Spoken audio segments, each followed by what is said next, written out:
நேத்து போட்ட சம் எல்லாரும் வீட்ல போய் பண்ணி பாத்தீங்களாடா? டேய் சிபி எங்கடா? வந்துங்கறான் மிஸ். இவர் எப்பவுமே லேட்டா தான் வருவாரு. வா வா. ஏன்டா லேட்? நேத்து உடம்பு சரியில்லை மிஸ். அதனால எழுந்து லேட் ஆயிடுச்சு மிஸ். நேத்து போட்ட சம் வீட்ல போய் பண்ணி பாத்தியா? பண்ணி பார்க்கல மிஸ்.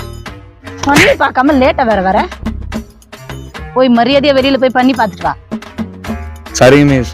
மிஸ் பண்ணி பார்த்துட்டு வந்து விட்டுருவீங்களா? ஃபர்ஸ்ட் மரியாதை பண்ணி பாத்துட்டு வாடா போய். சரிங்க மிஸ்.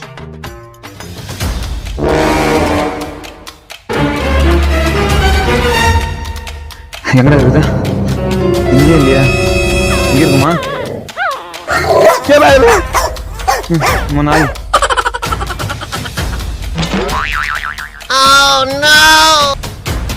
இங்க என்ன இருக்குமா? இங்கேயும் இல்லையா? மிஸ் கிட்ட இல்லைன்னு தான் சொல்லணும்.